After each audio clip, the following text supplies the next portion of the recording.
everybody, and thank you for joining us for a second conversation in our study, No Peace. If you missed last week's conversation, you can head over to our YouTube channel, and there's a playlist that has all of the conversations from the study, No Peace, and they'll be there so that you can go back and watch them, or you can catch up on any study that you've missed.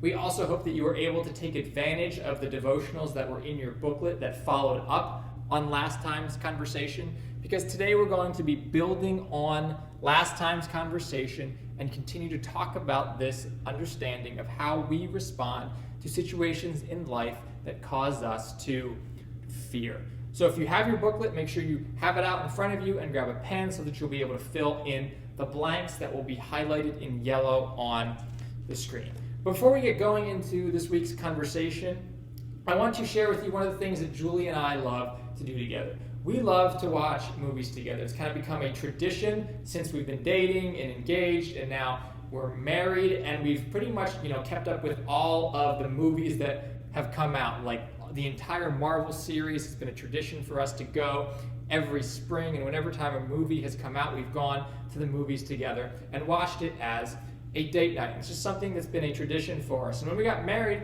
I started to introduce Julie to other movie series as well that she hadn't seen before. And one of those series that she had never seen before was Star Wars. Now, I'm sure you're probably wondering, how could you marry someone who has never seen Star Wars before? Well, all I can say to that is it was clearly a work of the Lord. But so I got Julie into watching Star Wars. Now, Star Wars is a very interesting series because there are 9 movies in the Star Wars series, and they were kind of written in out of order. So episodes 4, 5, and 6 came out in the late 70s and early 80s. And then episodes 1, 2, and 3 came out in the early 2000s. And then, of course, over the past about 5 years, episodes 7, 8, and 9 have come out. And there's this, don't ask me why they did that, but there's this debate among Star Wars fans of what order you should watch the movies in. Do you watch them in the order that they were written? So that means you start with episode 4, or do you watch them starting from episode 1 and going straight through to episode 9? So I decided when Julie was going to watch them with me is that we were going to start in episode 1. And we watched episodes 1 through 3, and Julie's into it and she's enjoying it. And then we watch episode 4.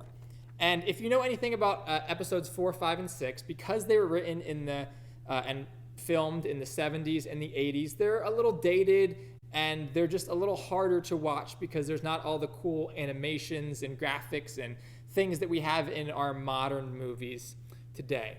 So after we finish episode 4, Julie turns to me and says, "I'm so glad we didn't start with that movie because I would never have watched another Star Wars movie again." Why? Because she wasn't ready for it. She had never experienced Star Wars before, so she didn't understand the context and the nostalgia that went with episode 4 because she had never seen another Star Wars movie. So going through episodes 1 through 3 helped set that up for her. She simply wasn't ready for episodes 4, 5, and 6 yet. And I think that same idea translates over to our lives in general, because many times we don't understand something until we experience it. We don't understand something until we experience it. Maybe your parents have given you advice about something and you kind of just shrug it off because it wasn't practical right then and there. But one day you face that situation and you're like, oh yeah, that makes sense now that what my mom or my dad was telling me about. Or maybe you're sitting in church listening to a message preached and you're like, yeah, I trust God. I'm good. I'm not really facing any trials or struggles right now. My life seems okay. But then a trial or something bad comes along that tests our faith and we're like, whoa, is God there? Does he even care for me? And which we've seen and will see some great men like David and Elijah who have asked these same questions during very difficult times in their lives. Tonight we're going to talk about a story from Paul's life found in Acts chapter 27. And it's not a story that we read a lot about, but it's one that I've greatly enjoyed studying. And it's become one of my favorite passages because Paul is going to face a very dangerous and difficult situation, but he's going to have a different perspective than the people around him because of what God has promised him. And we're going to dive into those details. This passage is a bit long, so just bear with me as we walk through Acts 27 together. Look how it starts in verse 18. It says, "We took such a violent battering from the storm that the next day they began to throw the cargo overboard. On the third day, they threw the ship's tackle overboard with their own hands." Now, Paul is clearly on a ship. He is bound for Rome, which we're going to see in a moment. Then so this is a very desperate situation. Let's see what happens next. "When neither the sun nor the stars appeared for many days and the storm continued raging, we finally gave up all hope of being saved." Now, that's a pretty bold statement, because what they're saying is all hope is lost.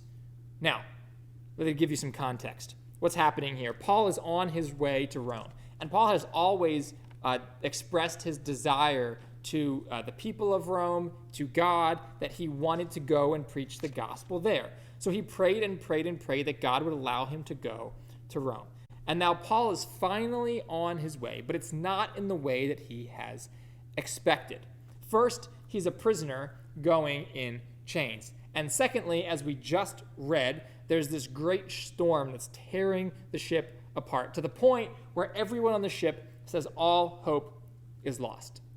Now, I don't know if you've ever expressed this sort of statement in your own life, because this is pretty extreme, but maybe at some point over the past 3 months or so that you have had this thought come into your mind. All hope of going back to normal life is lost. I'm never going to see my friends again. I'm never going to get to go back to school, which you probably thought you would never, ever say. But there's a great deal of fear and anxiety about the future. And Paul has this same feeling as well. So this is the reality that we just read of everyone on the ship. Now let's see how they respond, starting in verse 21.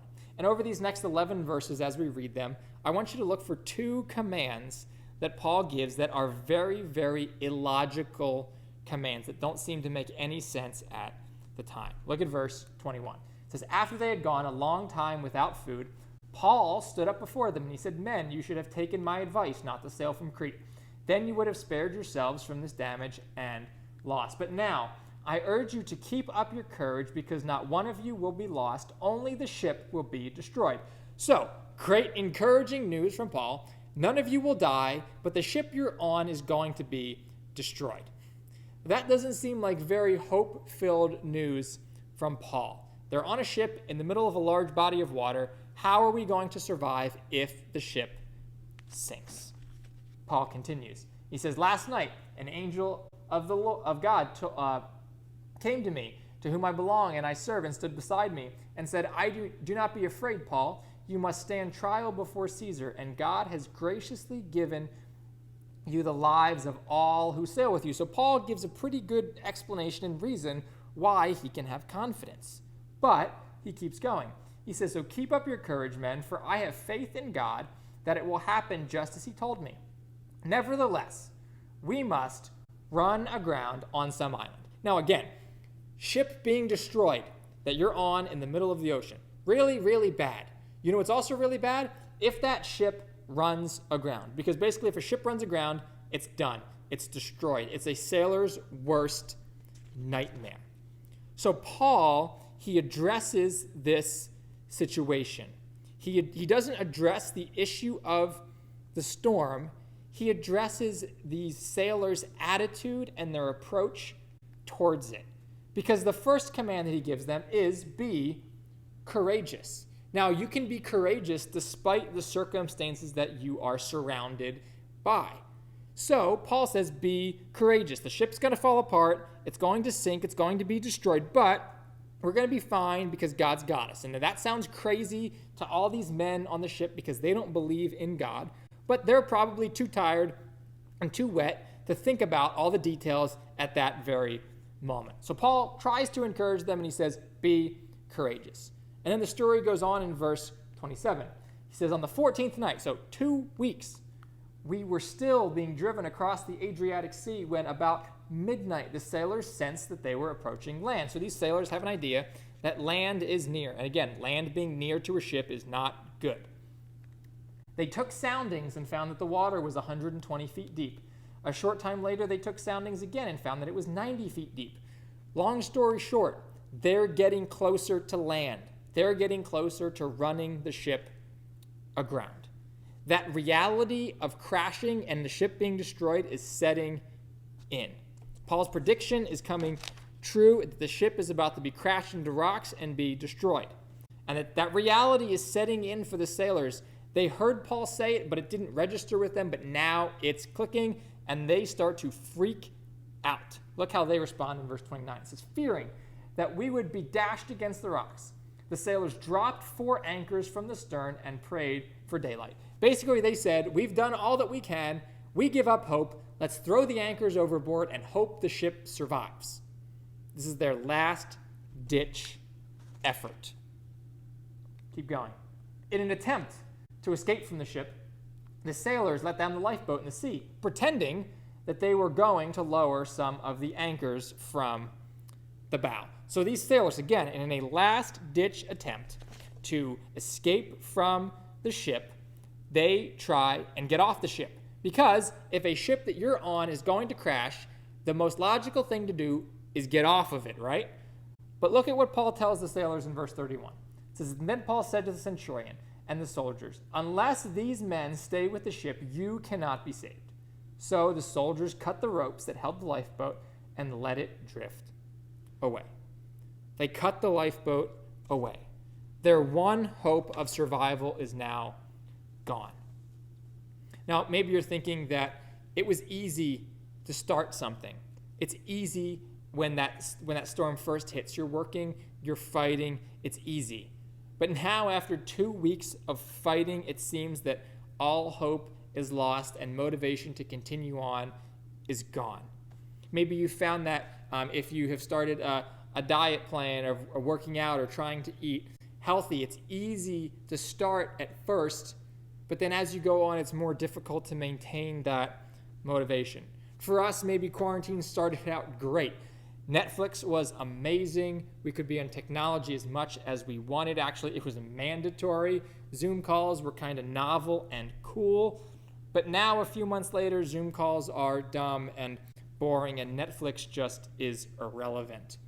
And so Paul gives these sailors another command, and he asks these sailors to stay. Sorry, the slide's not up there, but he asks these sailors to stay. He said, if you stay with the ship, God will use the storm to bring you where he has planned for you to go. Remember how Paul prayed and prayed and prayed to finally be able to go to Rome, and he's finally going there with a ship in probably the worst situation that a ship could ever be in, facing certain death. How could Paul confidently stand before these sailors and say, hey guys, we're going to survive, but the ship is going to be destroyed? Paul knew something that in the storm that the other people around him didn't know. Paul had a different perspective because he knew that God had promised that he would get to Rome. It's interesting, though, how God works in our lives to get us to places where we've asked God to take us. Because there's probably some things in your life that you're going through that you don't understand or you have gone through in the past, and you don't understand why God has allowed that to happen for you. But sometimes I believe that God uses trials in our lives to take us to the places where we've asked him to take us. But the interesting thing is this: we want to get somewhere. We want God to take us somewhere. But we don't always get to choose our transportation. We want God to take us somewhere, but we want to do it the easy way. We want to do it the way that's the safest way. But oftentimes, the best way, all the time, the best way is God's way. And we don't always get to choose how God takes us there, but we know that God is faithful. He will get us to our destination, but the way he transports us there is not always easy. And Paul could trust that God would get them all safely to Rome because he trusted in God's promises. Paul chose faith over fear. his response could be different from the world around us because he knew the one who was with us and the one who keeps his promises, takes us to where he wants us to go, even if the journey is difficult. And I believe that is the way that God not only worked in Paul's life, but in the way that he works in every single one of our lives. So if you're facing a trial, don't run from it. Allow God to work in your life, to use that trial, that time, that situation to take you where he would have you to go, because he is faithful and he is a God who keeps his promises. This week we have more devotional content for you as you work through your booklet to think more about the passage that we just talked about today for just a few short minutes this week so that we can dive into it and reflect on it more specifically. Let's pray. Dear God, I thank you for our conversation tonight. I thank you for this example from the life of Paul. God, I pray that you would help each and every one of us, though we're not on a ship facing destruction, but we're facing difficult trials. We're facing things that we would have never asked to go through. But God, we know that you're faithful and that your plan is always best. God, I pray that you would help us to lean into you, to trust in you, even when it doesn't seem like things are going to work out the way that we want them to. God, give us grace and strength and peace as we work through these things in our lives. In Jesus' name, amen.